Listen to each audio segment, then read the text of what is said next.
Yeah. I love my HBCU. And boy, I love it, love it. I love it, love it. I love my HBCU. And man, I hope my team they won. Yeah. I hope my team they won.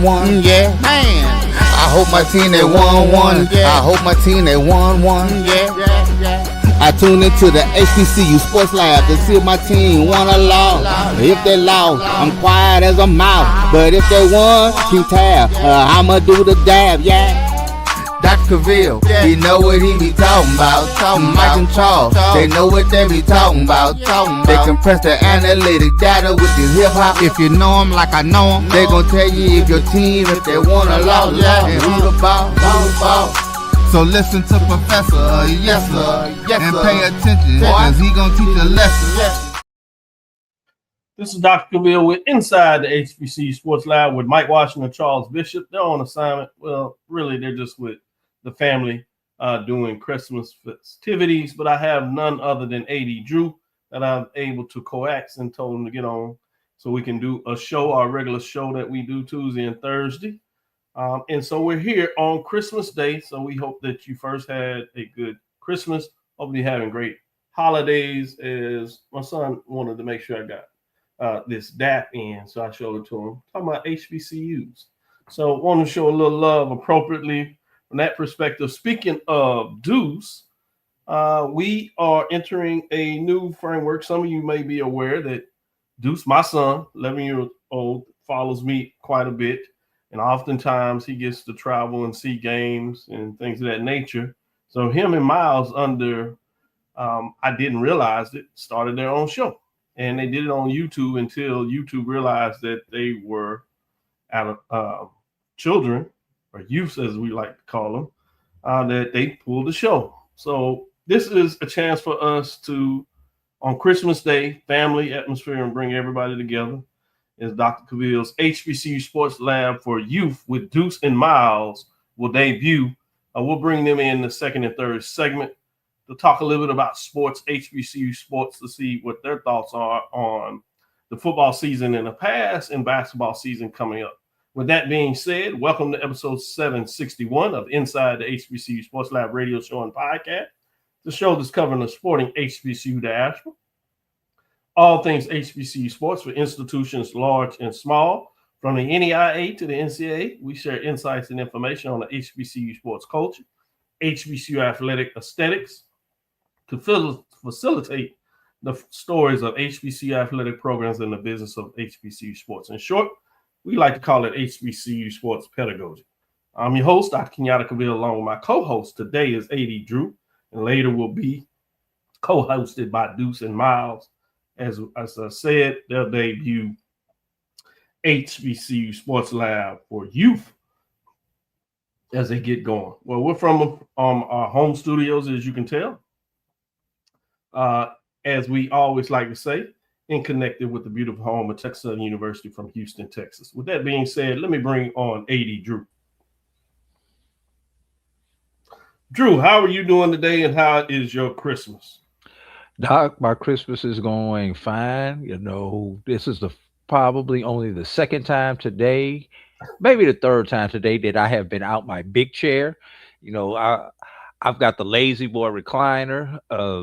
They made me put it in the bedroom. They didn't want it in the living room, so I had to put the lazy boy recliner in the bedroom. You good shape.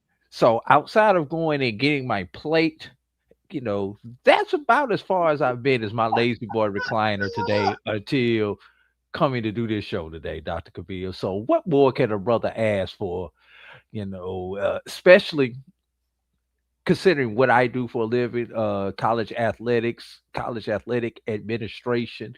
We don't get too many days off. So a day when I don't have to turn on my computer, I don't have to look at my cell phone for text. You know, even when teams are playing away, you still have to be aware of texts as things may be happening on the road when you're not traveling with your team. So it's just a day to, if I had hair, Doc, this would be a day I could let my hair down.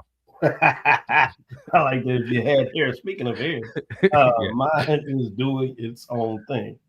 With that being said, Today's episode of Inside the HBCU Sports Lab is sponsored by THG Agency. THG Agency is a company that provides sporting, educational consulting, and data analytics. Excited, hopeful lab folks that have had and opened their gifts and celebrated with family. Keep in mind for those that may have lost family or trying to deal with that, we certainly want to keep our prayers for them. Tough time of the year, Dr. Cavil. For those who have lost that first Christmas without that special loved one, and even if you've done multiple holidays without that special loved one, it's still always tough this year. And I'm going to throw in a tough caveat, and this is for me and my family. When you actually lose someone during the holiday season, as I lost my aunt yesterday, so waiting on the arrangements for that so that I know how I have to plan my travel probably sometime around the new year. Is my family roots on my mother's side are from Mississippi, northern Mississippi, not too far from Valley. So they less than an hour from Valley, between Valley and Memphis. So on Highway 61, if y'all know where that is.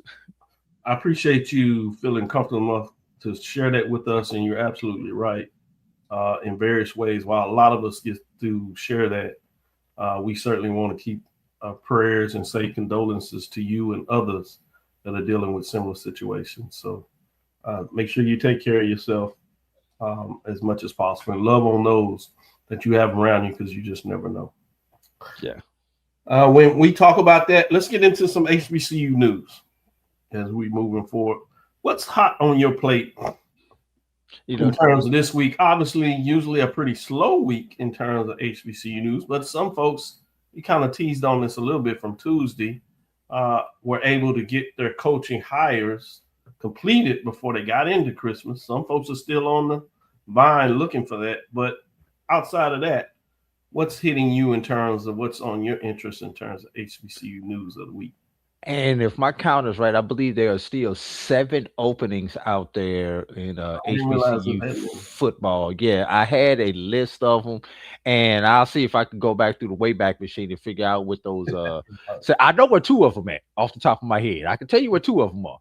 The other ones I may have to go to the Wayback Machine. But Tuesday I went into a couple of those hirings, which took some people off the board.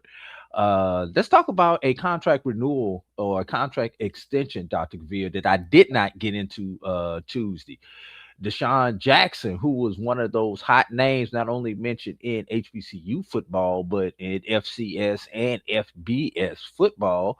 Well, looks like he's going to be staying at Delaware State in Dover, Delaware. The former NFL star has signed a contract extension through 2028, solidifying his long-term commitment to Delaware State after engineering one of the most dramatic turnarounds in recent HBCU football history.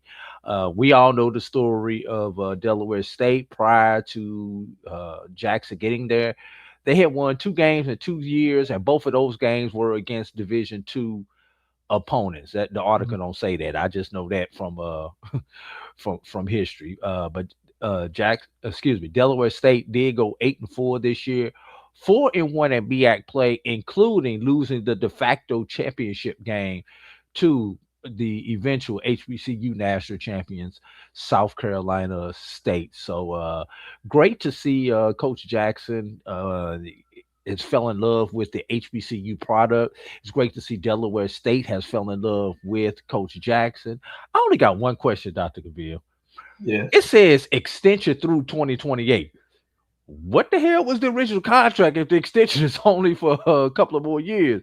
So you got 26, 27, and 28. So it's 3 years from now. What was the original contract? Did it just add 1 year? Because most contracts now on a 3 years. So did it just add 1 year to the back end? I'm just curious on that. That's a great question. I kind of thought about that too. Really, how much did they extend it? But he could have come in on a 2-year contract, and that'd have been extended 3.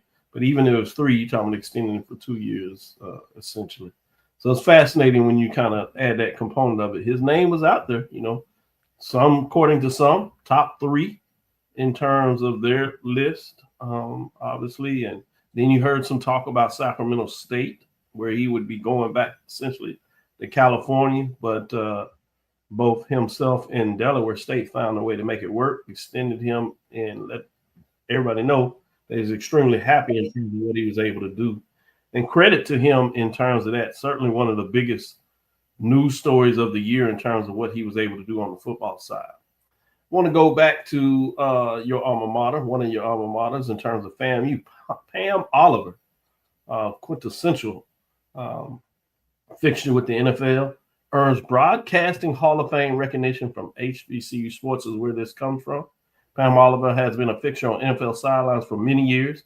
As a reporter, last Tuesday, the Florida A&M alumni added another honor to an endless list of awards. Oliver, in 1984, graduate, was inducted into the Sports Broadcasting Hall of Fame, part of a class that includes the recent retired Lee Corso and the late Greg Gumbel.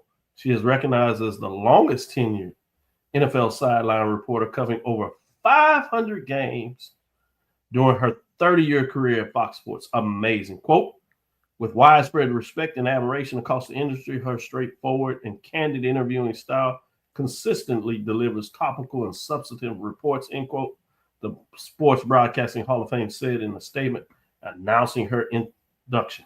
Quote, I still can't believe it. My feet have not touched the ground, end quote, Oliver said during Saturday's NFL on Fox pregame show. Quote, I owe a huge debt of gratitude to Fox for letting me grow and flourish, which is why I'm in the Sports Broadcasting Hall of Fame. Never thought I'd say those words, but I'm pleased as can be, end quote. Certainly excited for her in terms of what she's able to do. People may not realize, but Oliver graduated FAMU famous journalism school while earning an NCAA and Association for Intercollegiate Athletics Women's, that's AIAW. For you all, some of you all may not realize that at one time NCAA didn't have an organized association for women's sports, and they operated under the AIAW. She was an All-American honors in the 400 meters and the mile relays. She joined Fox Sports in 1995 as a sideline reporter and also served in a similar capacity with NBA TNT until 2009. Oliver is a member of the Florida A&M Athletics Hall of Fame, the Florida Sports Hall of Fame, and the National Association of Black Journalists Hall of Fame. She is truly a Hall of Famer. Great news to see what she was able to get done. With that, let's take our first break and come back on, and let's turn it over, AD Drew. Let's turn it over to the youth, the young folks, and see what they got to say in terms of that HBCU sports news. We'll be right back after this break.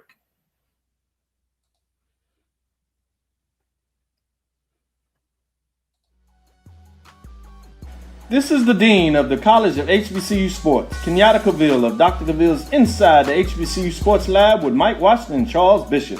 Come mix it up in the lab where the course lecture is in session every Tuesday from 6 o'clock p.m. Central Standard Time on Facebook Live, YouTube Spreaker, or the BCSN app, as we discuss all things about the HBCU sports culture, including exploring the week that was in the sporting HBCU diaspora, as well as the upcoming week of HBCU sports.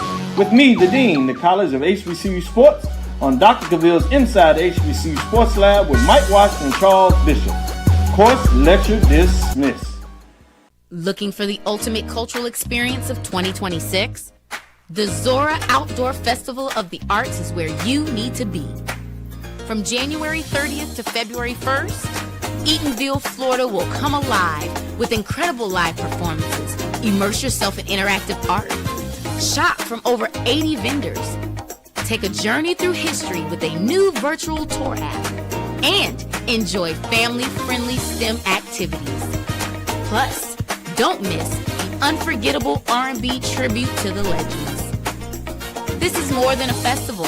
It's a celebration of Eatonville's rich cultural heritage. Visit zorafestival.org for tickets. When you're looking for the latest information on Southern University sports, the Southwestern Athletic Conference, and HBCU athletics, there's only one place to go. Tune in to the Carlos Brown Show, exclusively on the Black College Sports Network. When it comes to professional learning, teachers deserve better. From the leader in online learning, Stride brings you the Stride Professional Development Center, an on-demand library of mobile-friendly courses that gives teachers choice and flexibility, allowing them to learn anytime and anywhere. Our dynamic courses provide bite-sized learning and help educators advance their knowledge while also gaining professional development hours. It's time you take charge of your learning. Visit us today to get started. It's never too early to plant the seed, to share the tradition, and instill a sense of pride in your HBCU with your little ones. HBCU Pride and Joy Children's Boutique helps you share your school spirit with a wide selection of adorable kids' apparel and accessories officially licensed from your favorite HBCU. Visit hbcupridejoy.com and follow us on all social media at HBCU Pride Joy on Facebook and Twitter. For over 30 years, HBCU Image has been more than just an apparel store. We've been a movement, a statement, a legacy. We celebrate the pride, the purpose, and the culture that make historically black colleges and universities legendary. HBCU Image, a Kenny T's company. Compress the analytic data with your hip-hop. If you know them like I know them, they gon' tell you if your team, if they wanna lose, and who the ball. So listen to Professor, yes sir, and pay attention, cause he gon' teach a lesson.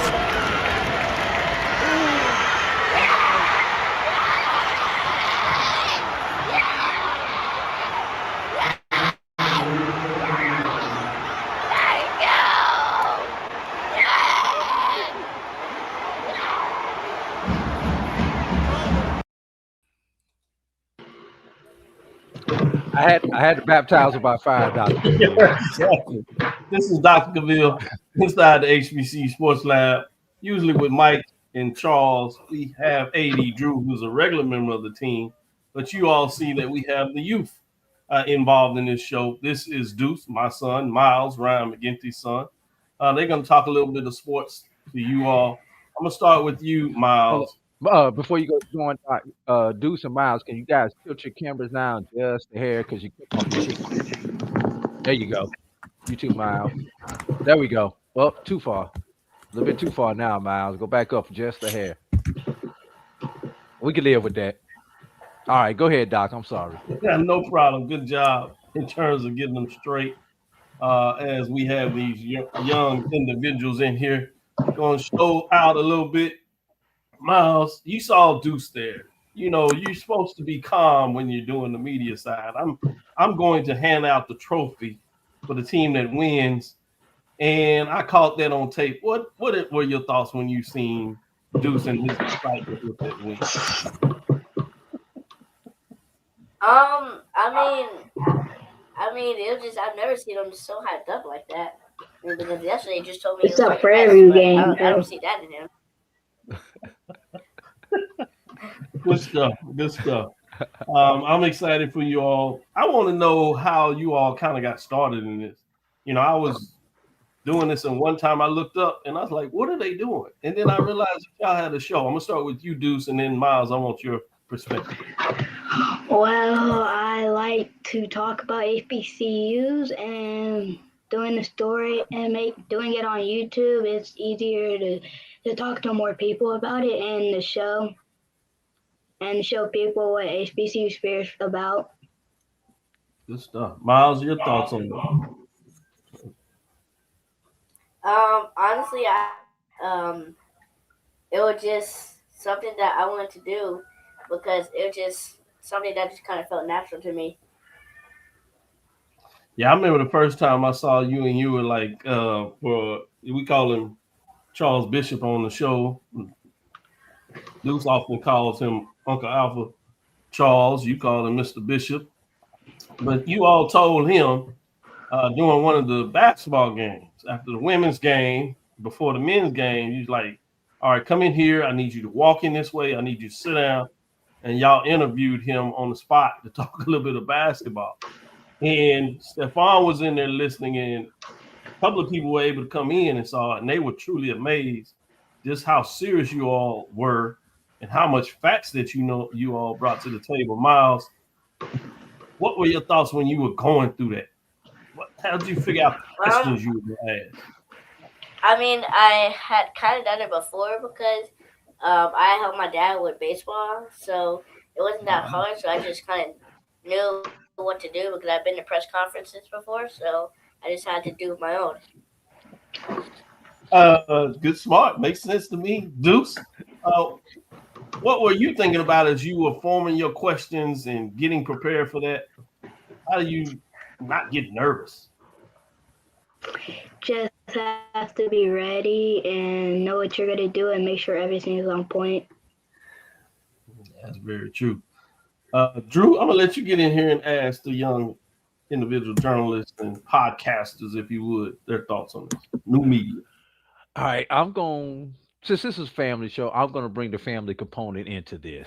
Now, I've never met you in person, Miles, but I know your dad, and obviously Deuce. And I can say this for those who don't know Deuce. For Deuce to be at such a young age, Deuce can carry on a conversation with an adult and have an intelligent conversation, especially about sports with an adult. Because I know I've sat next to him at many sporting events, and as he's gotten older and matured, the conversation just gets deeper and deeper, and he asks appropriate questions when he don't know. But anyway, that was my sidebar. Here's the question. Now, my son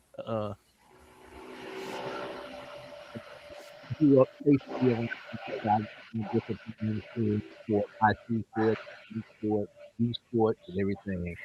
And one thing my son used to always say is, "Dad, you know everybody, and everybody know you." So, Deuce, Miles, tell me, how does it feel to you guys when you're walking around and everybody knows your dad or wants to come up and speak to your dads and everything, and just how does that make you feel as their son? I'll start with you, Miles. I mean, it makes me feel good because whenever I go to work with my dad, I mean, he has one of the most important roles at the school. So, I mean, it just makes me feel great. And you, Deuce. It's good to know that my dad is doing well with his business and stuff and his show. So it's good that he has a lot of people that know him and know how his show's doing. So it makes it easier to share things about HBCUs to people. All right. Now my next question before I give it back to Pops over there. Obviously with your dads being in the industry, you guys probably get to tag along on some of those trips. I'm gonna be honest. I was in high school before I ever stepped foot on an HBCU campus. So and I'll start with you this time, Deuce. Can you tell me some of the HBCU campuses that you have stepped foot on, and of those that you have been on outside of the two natural ones, Prairie View and Texas Southern? What was your favorite campus? Probably ASU. They have a big football stadium, and also I like the way how they do everything, and they have everything in order. And you, Miles?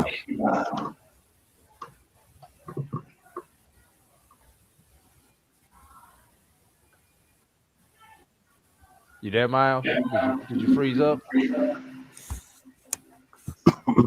you hear us, Miles? I'm here. All right, did you hear the question, Miles? What was your favorite I heard campus? it. Okay. Your favorite That's campus tough outside of your two because home campuses there? I've been to a bunch because I remember my dad works in the SWAC, so I went to a bunch of SWAC campuses, and I also went to a lot of MEAC campuses.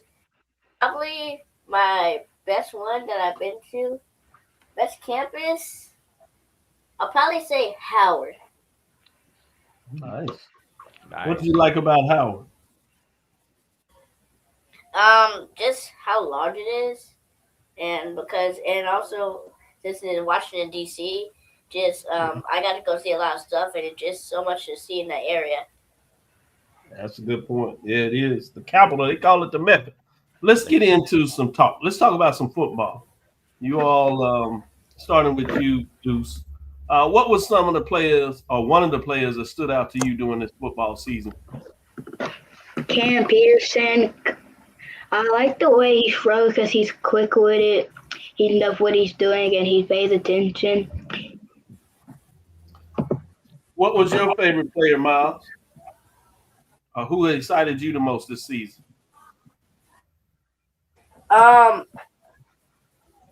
really like KJ Cooper for his explosiveness to throw a deep ball and find open receivers.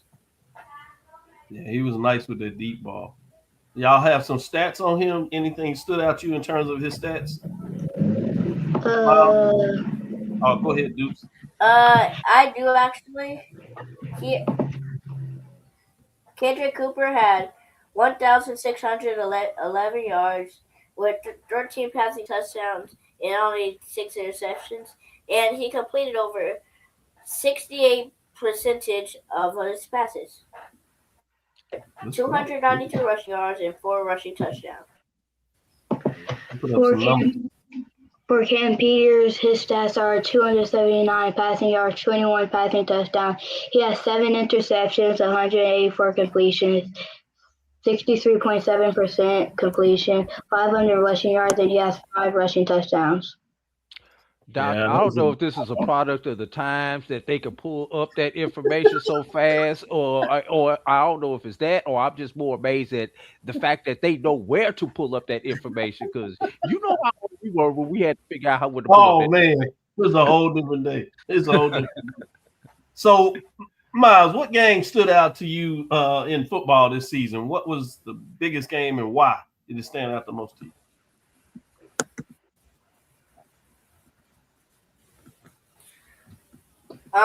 Definitely the Labor Day Classic, because that determined the whole season, really.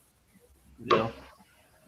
Who ultimately won that? Won the West in terms of that matchup. What about that game stood out to you that you remember that kind of stood with you?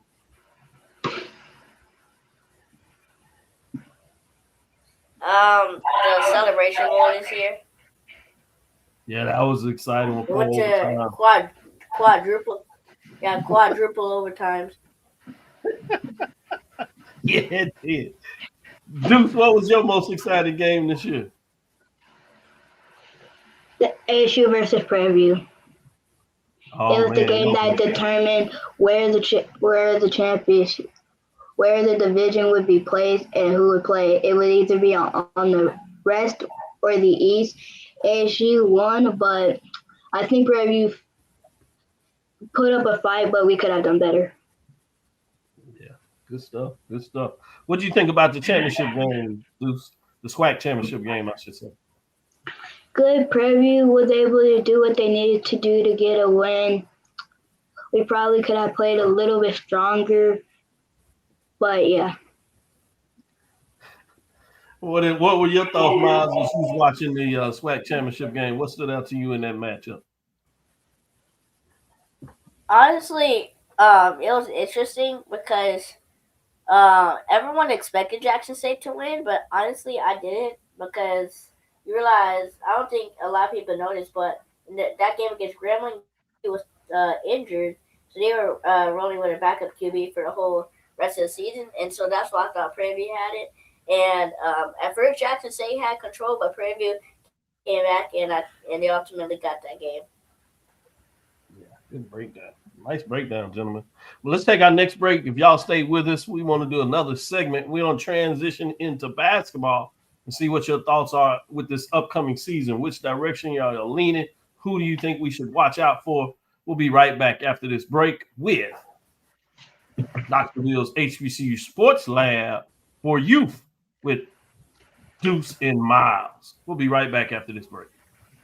This is Brian Fulford. AD Drew and I are co-hosts of the BCSN Sports Lab. We talk about all things related to HBCU athletics. From the games, teams, coaches, and fan interest stories, we cover it all. You can find our shows on Facebook at BCSN Sports Lab, YouTube at MyJBN Online, and everywhere you listen to podcasts like Anchor, Spotify, Google, and Apple Podcasts. You can also find the show on the Jericho Broadcast Network's app. Make sure to download. We look forward to you joining the conversation and being a part of the show. From cancer care to accidental injuries to cardiac care, we all know that there are times that you can't control what happens in your life. But with Globe Life Family Heritage, you can be prepared to weather the storm when it comes. Call Dr. Beverly Eagle Rogers at 877-300-8269 or visit the website at globelifefamilyheritage.com. With over 25 years of serving communities, Dr. Beverly Eagles Rogers is here to help you and your family through difficult times. Dr. Beverly takes pride in Globe Life being one of the few companies that returns 100% of premiums to clients that stay healthy. So for more information, call Dr. Beverly Eagle Rogers at 877-300-8269 or visit the website at globelifefamilyheritage.com. Compress the analytic data with your hip hop. If you know them like I know them, they gon' tell you if your team, if they want to lose, and who the ball. So listen to Professor, yes sir, and pay attention, cause he gon' teach a lesson.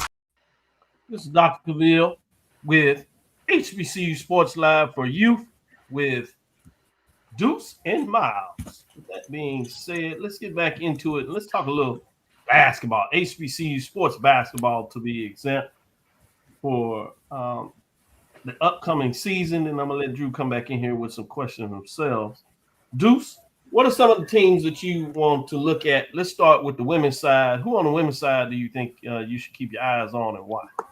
Southern so far because they upset at Arizona, but yeah, they have some good players on the team that I think could do some damage if they really try to if they get the ball more. But yeah, I like that. Good stuff.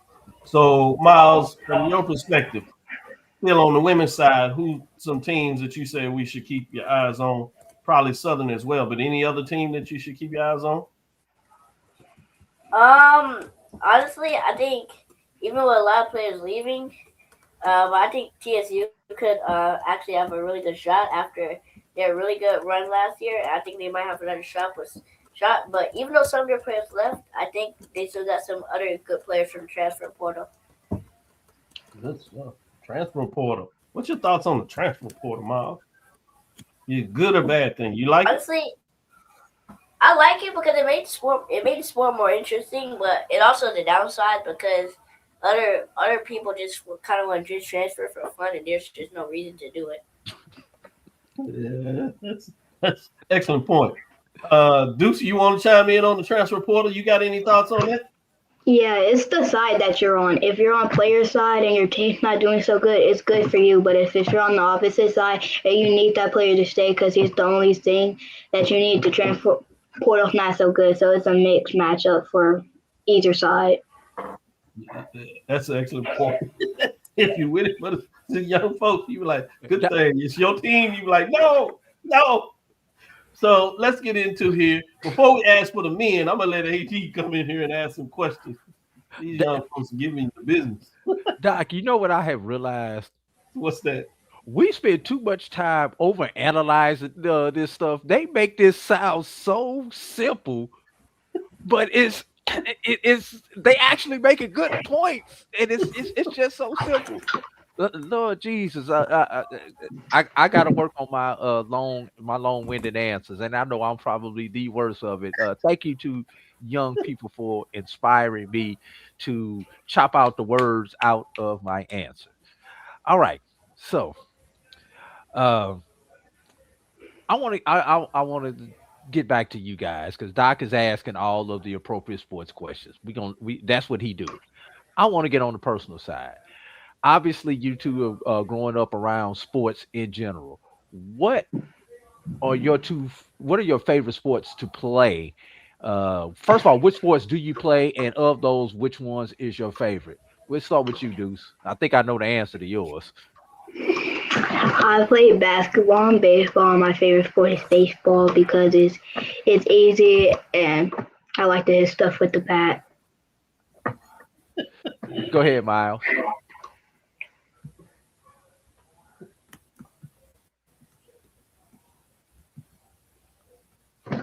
Myles is buffing a little bit. Yeah, I think he's I also play basketball. I also play basketball and baseball, and my favorite sport is also baseball. All right.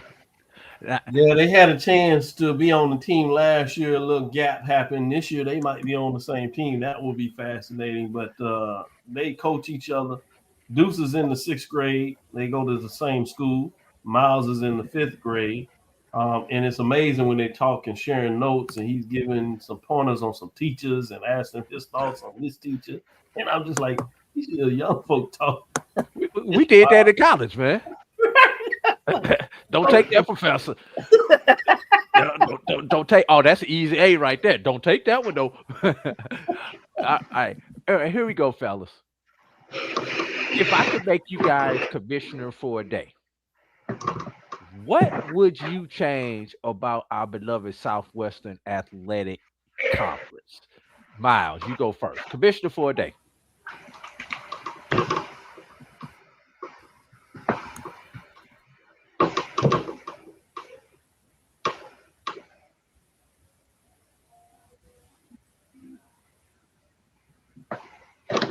Jump in there,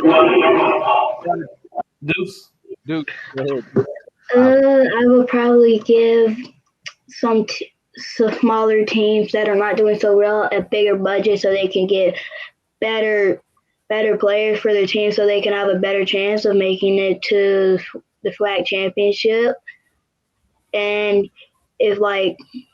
helping them get better stuff get better academics so their colleges will go well and people at their colleges will get better grades. Miles, you're commissioner for a day. What would you do for the Southwest Athletic Conference? Ooh, okay. So first, SWAC basketball tournament is not going to be in Atlanta. We're going to bring it back to Birmingham and put that baseball. We're going to put the baseball tournament back in Atlanta because that was the best decision the SWAC ever made. But I still don't know who. But one team is going to be banned from that field is because they tore up the locker room and they politely asked us not to come back. So that one team is banned. Man, you a tough commissioner. Don't. He said ban him. You got to go. I got one last question, Doc. One last question. Yo. Okay, and this is kind of a serious question, but you guys are the future of our HBCUs. What would you tell the adults like the commissioner, Dr. Cavil, myself, who work with these schools? What can we do to better involve people at your age to make them want to attend HBCU events now and ultimately attend HBCUs when you get to that age where you have to make that choice? What can we do now to help you guys along? Deuce, you want to answer that? Go ahead, Miles. Kind of just mentor us. And just give us more knowledge about what we really have to offer. I like that. Straight to the point. Deuce, what are your thoughts? I would do the same thing as Miles, probably mentor, show us the way, show us how HBCU culture is different from other colleges, show us what you do differently, and show us how it's different and why we should go there. Yeah, I like that. I'm gonna say this. I wish when I was your age, I would have had my parents would have taken me and immersed me in the HBCU culture like your fathers and your mothers are doing, because I didn't learn about the HBCU culture until I was well into high school, because my family does not have the HBCU roots. So I just want to take a personal point of privilege and shout out both of you guys as parents for making sure that you guys get involved at a young age. But I am going to challenge you.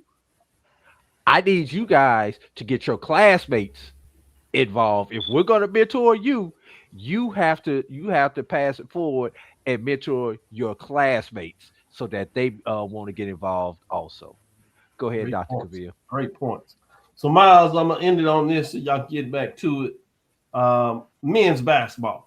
Well, on the men's side, a lot of action. I know y'all caught some of that game. Y'all saw some of the Chris Paul and some other games. But who has you excited? Who should we keep our eyes on in terms of on the men's side of HBCU sports? So for the men's side, I chose a player from the MEAC, specifically from Howard. I chose Bryce Harris, a 6'4" graduate guard. He averages 23 points per game and 7 rebounds, and he is number 1 for the Lou Henderson early season watch list, which recognizes the top mid-major players. That's a big one. Keep my eyes on Howard now. Deuce, who do you think we should keep our eyes on from your perspective? From Southern, we have Demon Porter. She's 9.8 points, 9.9 rebounds. She has 4.8 assists. She is 1.3 from the field goal at 57.8%. She is good. She has fast movement, and she knows how to move fast to the goal. Staying with you, Deuce, is a team that you want to keep your eyes on the men's side?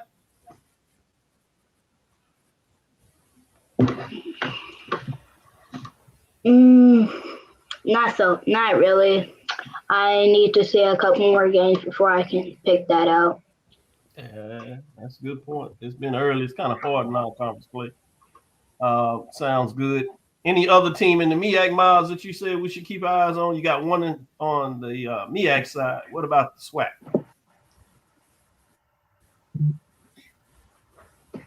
For SWAC side, I have another one for MEAC.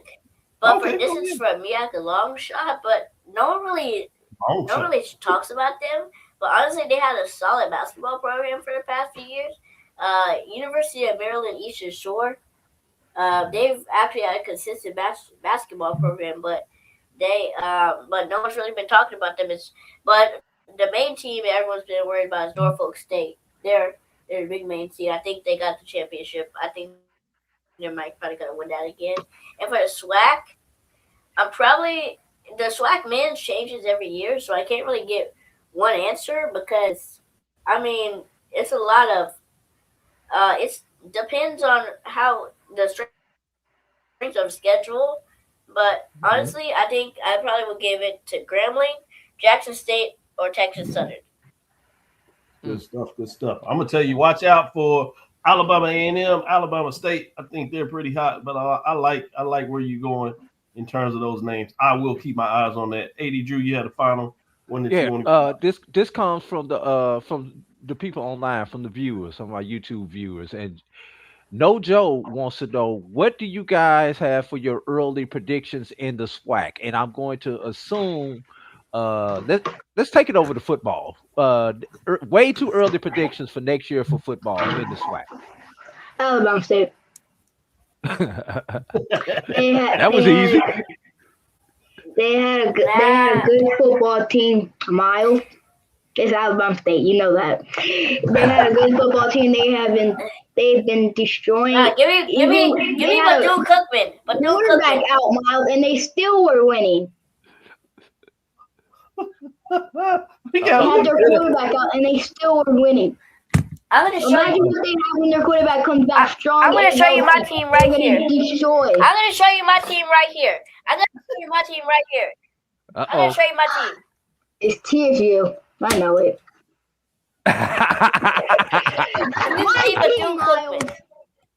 Bethune-Cookman all the way. Oh, this was good. Boy, we have to get y'all back on and talk a little bit about baseball. West, I think we got to get them at least once a month, Dr. Baseball. Yep. I already know that. It's Bethune-Cookman who's winning baseball. Miles, you got some baseball predictions? Oh, you yeah. Sticking with Bethune-Cookman? I think I can agree. Bethune-Cookman. You agree? I agree. All right, we'll take our last break. I'm going to be at the tournament. Well, I look forward to seeing both of you guys at Birmingham this year. Yeah, and when I do see you guys at Birmingham, I got an ice cream for both of you. No doubt. You take you out on that. Well, I appreciate both of you all joining. We will bid you adieu. We'll take our last break and come back on the other side. But this is Dr. Cavil's HBCU Sports Lab with you, and that is Deuce and Myles of HBCU Sports Lab. We'll be right back after this last break. For over 30 years, HBCU Image has been more than just an apparel store. We've been a movement, a statement, a legacy. We celebrate the pride, the purpose, and the culture that make historically black colleges and universities legendary. Whether you're a student or a lifelong supporter, our gear lets you wear your HBCU story with confidence and style. Because when you wear HBCU Image, you're not just wearing clothes. You're wearing culture. You're wearing pride. You're wearing purpose. HBCU Image, a Kenny T's company. From cancer care to accidental injuries to cardiac care, we all know that there are times that you can't control what happens in your life. But with Globe Life Family Heritage, you can be prepared to weather the storm when it comes. Call Dr. Beverly Eagle Rogers at 877-300-8269 or visit the website at globelifefamilyheritage.com. With over 25 years of serving communities, Dr. Beverly Eagles Rogers is here to help you and your family through difficult times. Dr. Beverly takes pride in Globe Life being one of the few companies that returns 100% of premiums to clients that stay healthy. So for more information, call Dr. Beverly Eagle Rogers at 877-300-8269 or visit the website at globelifefamilyheritage.com. Are you hungry for authentic Caribbean food like jerk chicken, oxtail, red snapper, shrimp, tofu, and rasta pasta? Well, find your way over to Mango's Caribbean Restaurant, 180 Auburn Avenue, right next to Royal Peacock in downtown Atlanta. Them belly full, but we hungry. Mango's Caribbean Restaurant, open daily from 11 a.m. to 10 p.m. And on Friday and Saturday, we're open till 4 a.m. Come to Mango's and put some spice in your life. So we've got a good thing going.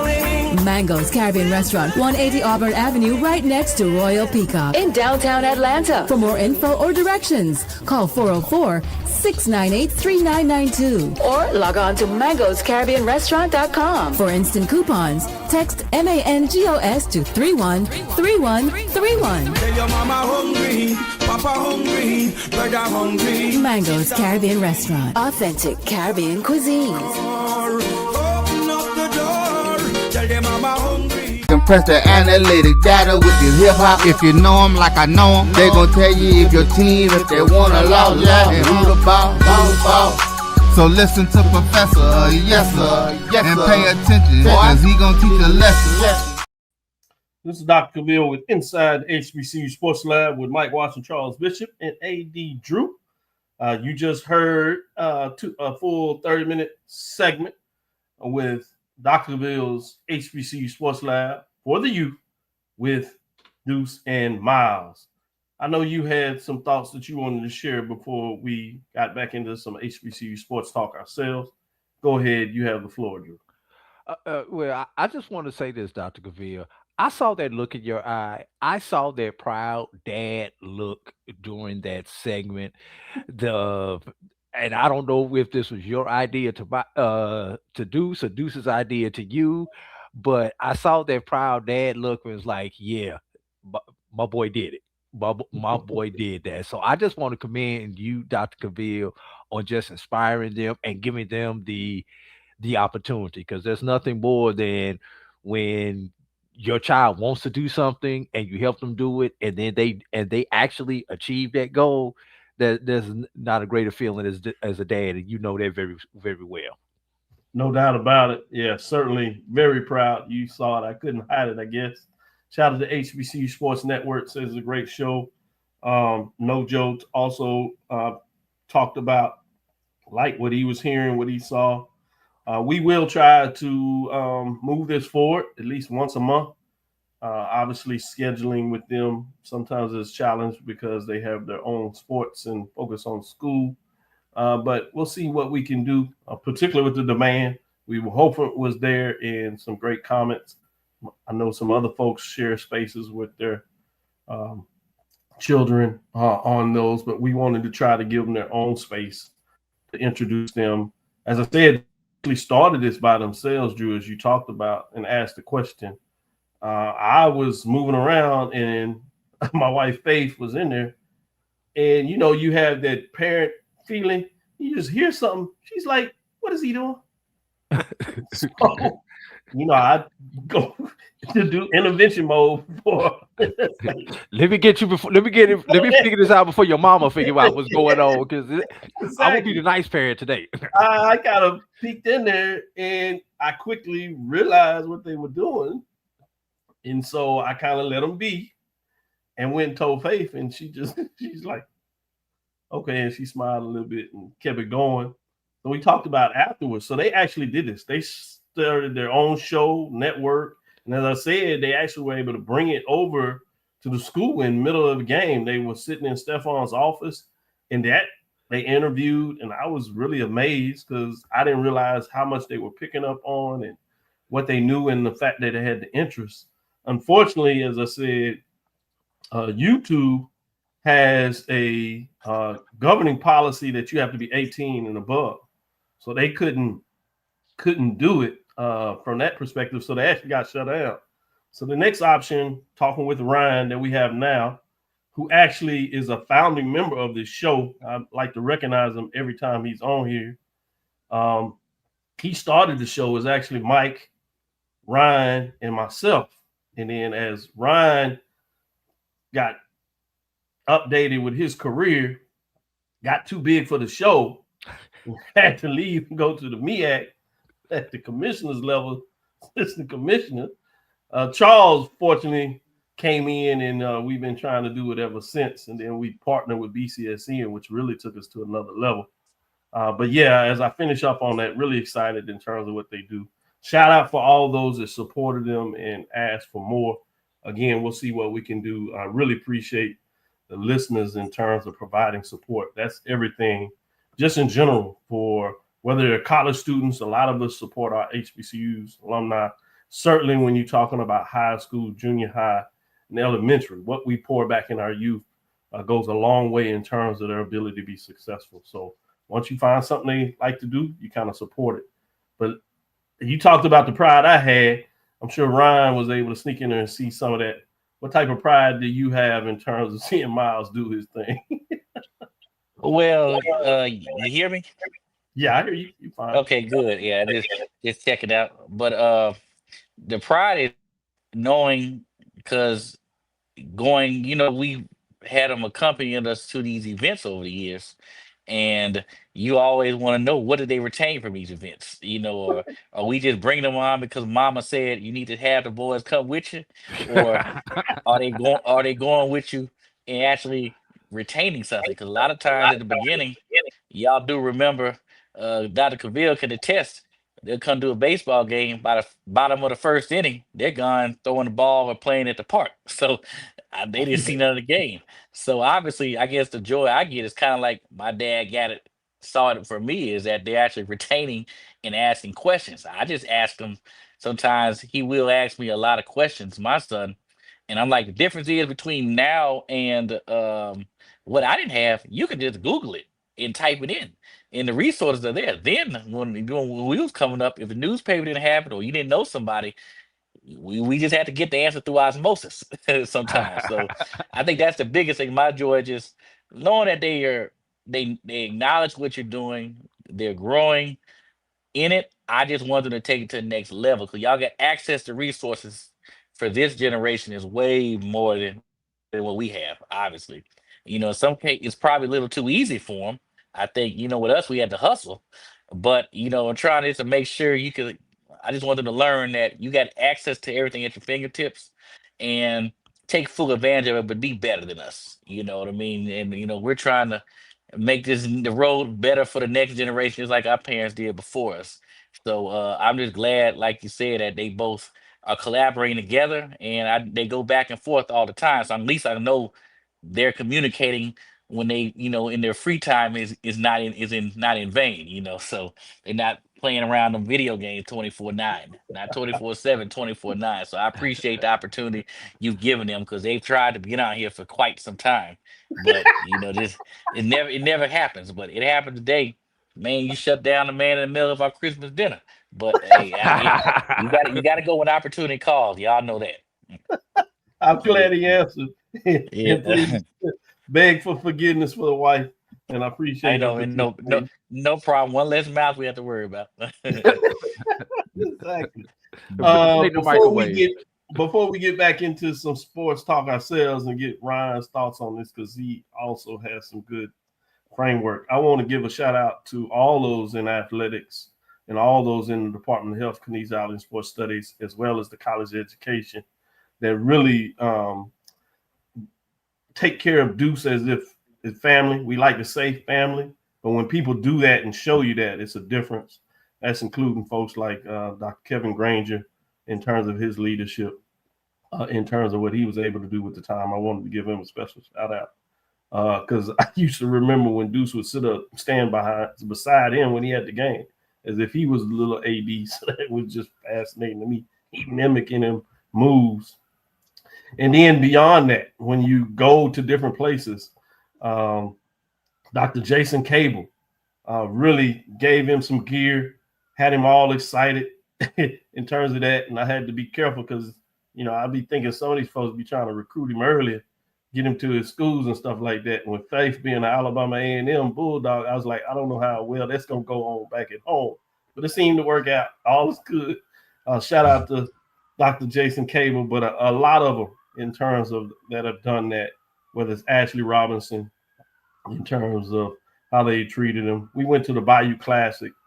Dr. Travion Scott made sure he had tickets available to get into the Battle of the Band. So they take care of folks, and opportunity, that's a difference when you're a dad trying to see that and you see that taking place. And even like the Commissioner, Dr. Charles McCullough, says, man, I saw your segment. It's good. He said, when can I get an interview? So I was like, man, they got the commissioner ask you for an interview. That's pretty good. Coach Hernandez of Bethune-Cookman gave him a cap, had him all excited, saw the little show and said, I want to interview too. So they got interviews on command. I've been chasing interviews all this time, and they get interviews before I even can. So that's pretty cool in terms of what that looks like. So I want to say thank you for that. But let's get back into it as we got a little time left. I'm going to ask you this, Brian, and I know oftentimes you're concentrated with their Texas Southern, so you certainly see that. But in the mix of that, oftentimes you get to get a little feeling in terms of what's going on. So I want to take you back to the MEAC side. What are you seeing in the MEAC for basketball, men's and women's? What direction do you see the MEAC taking off? What are some teams that you say we need to keep our eyes on for the MEAC side? Well, this year you don't have the Norfolk State juggernaut in Larry Vickers. He's moved on to the South at Auburn. And I know the coach that replaced him is from Coppin State. So pretty much look like it's wide open. I'll be honest with you. Funny thing about conference play, it's funny is it evolved over the years. Mm-hmm. I hate to say it like that, but it's almost like, and coaches say it, so maybe it's listen to coach because stuff is broken down into 3 segments. For non-conference, what we see right now, conference, and then those 3 days or some days, those 5 days in March. And over the years, I'll use your data points, Dr. Cavil. Pretty much, I've seen it. If you play well at a high level in conference, normally that translates over to non-conference. I mean, non-conference that translates well over to conference. And unless some crazy happens on that first day, normally it translates over to the tournament. I know with the SWAC going to 12 this year, that's gonna be interesting about that. But that's a conversation down the road. But in the MEAC, I'm right now. You all got to just you stick with the champs until the champs are dethroned. And even tradition matters in my opinion. So Norfolk State on the women. And right now, definitely Norfolk State and the men. But Howard, let me say that Howard, both of them, they've always been the ones knocking on the door the last 2 years or last few years on both sides. So I can see Howard women, the way they're playing right now, especially what I've seen with some non-conference wins. I think if they're not in the mix at the end, I'll be surprised because that should translate over. I agree with both of those. I'm always intrigued about North Carolina Central. Can they get back to their winning ways? They've slipped a little bit. They always have some tough matchups, but it's interesting. Can Coach Moulton historically finds a way to get it done. Can he take that next step? He's had a little challenge, it seems, in the transfer portal. But is he able to find that pieces? And I've heard there's some administrative things, and not necessarily from the AD, but with the change in presidents, how much are they focused on athletics, which is always a challenge, but, it is what it is. I'm going to go with you, Drew, and ask you this from the SIAC, CIAA. I know you get a lot of chance to kind of concentrate your time in the SIAC. But where are you focused? Any updates you have that you want us to consider? Because people don't realize that they're not necessarily focused on that. SIAC has already started conference play. Both conferences have started conference play. So I'll start off in the CIAA. Winston-Salem State is 10-1 already on this young season, including being 1-0 in conference. And they've played a fairly decent schedule. USC Aiken, Barton, Francis Marion, and they do have a couple conference games with having played Lincoln and Bowie State. So that's one team I definitely want to keep an eye on. And obviously, when you talk about the South, you got to include Claflin. Claflin, we forget about Claflin because they don't play football. But when it comes to basketball, that's a name you better remember. is Claflin. So and that's actually on both sides, both the men and the women's side. In the North, women's side, it's the two Virginia schools. Those are the two schools that you have to look at, but beware of Bowie State on the women's side. Looking at the men's side in the CIAA, Virginia Union, 11-1. I mean, Union, the constant juggernaut when it comes to CIAA basketball. I was very pleased with a Lincoln team that came down to Atlanta and split in Atlanta. They're only 5-7 on the season, but they are 2-0 in conference, everybody. So that's gonna be a team to keep an eye out on. In the South, Claflin, once again, they're only 6-6, but most importantly, they're 3-0 in conference. How about Shaw? They're 9-2 overall, but they're only 1-2 in conference. So Ryan, which one is it going to be? Is it that non-conference is going to ultimately translate over, or is that 1-2 indicative of what's going to happen as they get into familiar foes? Quickly switch it over to the SIAC. On the women's side, you've got Edward Waters, 8-3. We all know Edward Waters was a team. They got injured at the end, but they had a great season. Allen, once again, had a great season last year on the women's side. The perennial power in the SIAC for the women or the Miles Golden Bears. Until somebody knocks Miles off, that's the team to put your money on in the SIAC. On the men's put side, your just put your faith on, not money on, right? Hey, we had to sign some paperwork recently.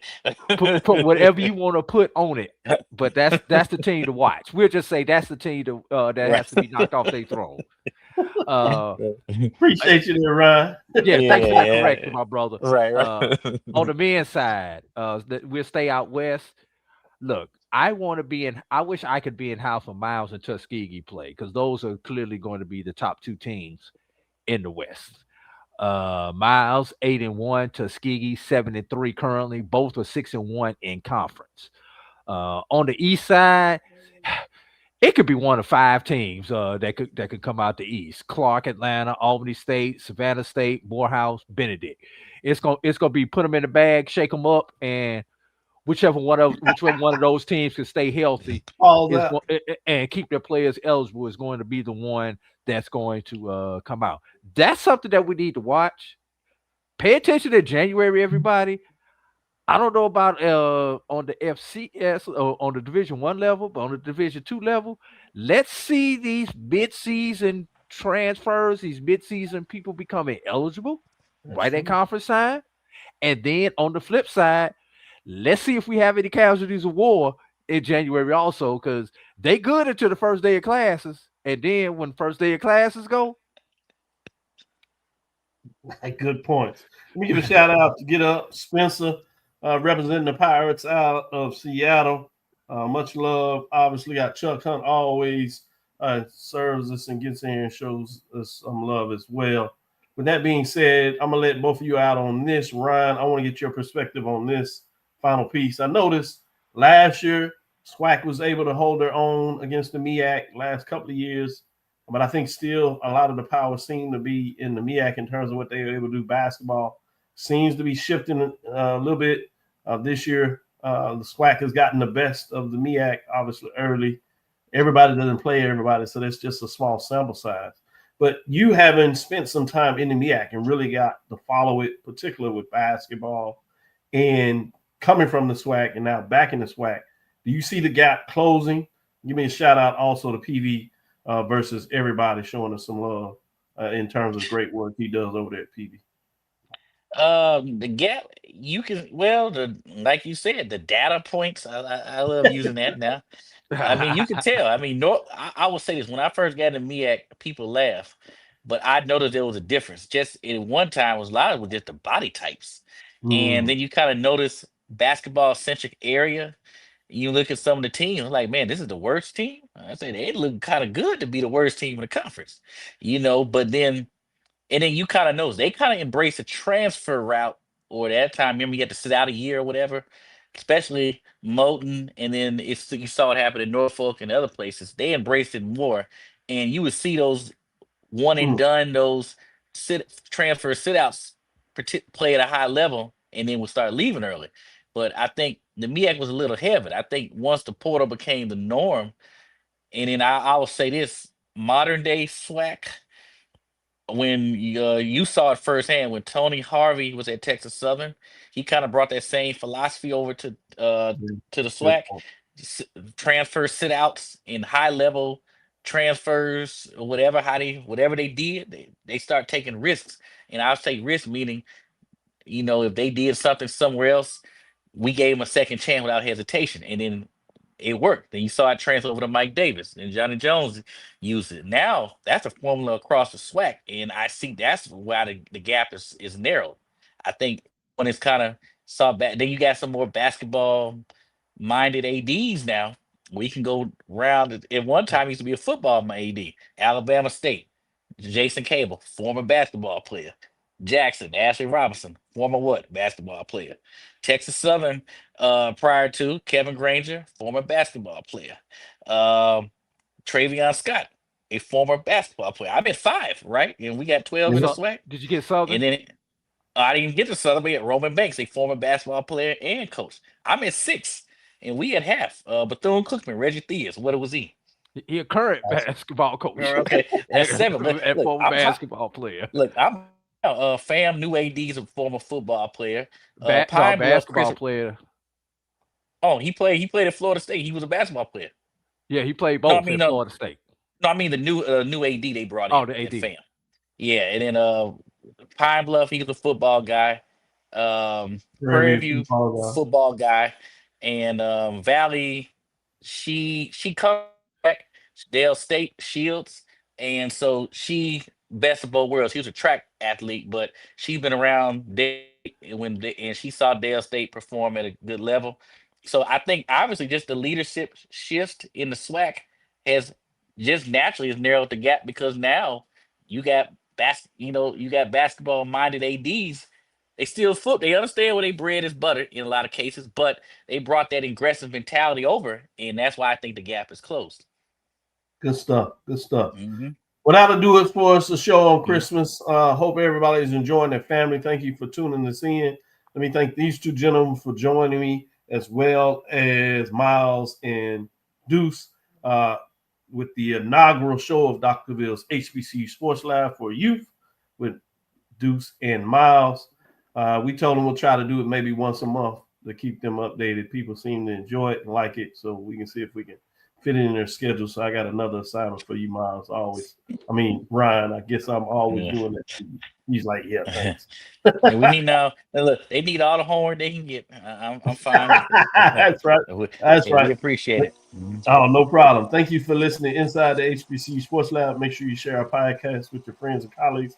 I am Dr. Kenyatta Cavil, the Dean of HBCU Sports, coming from inside the lab in the College of HBCU Sports with Mike Washington and Charles Bishop. And today I had one of the founding members, Ryan McGinty, and AD Drew, always doing this thing and supporting us and giving us great insight, particularly with his knowledge on the mid-major level. No one quite like him.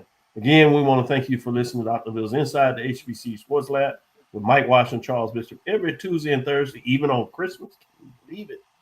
6 o'clock Central Standard Time. We look forward to next week as we discuss the latest news in the lab. Follow me, Dr. Kenyatta Cavil. That's DrKenyatta. That's on Threads, Facebook, and Instagram. Inside the HBCU Sports Lab 1 on Facebook. Inside the HBCU Sports Lab on YouTube. So just wanted to give some love there. Dream big. Continue to move forward. We will talk with you soon. Ryan? Of course. Yeah. You still remember. Yeah, you still remember. I was practicing. Trust me. Lecture. Dismissed. Travel light. Merry Christmas once again, everybody.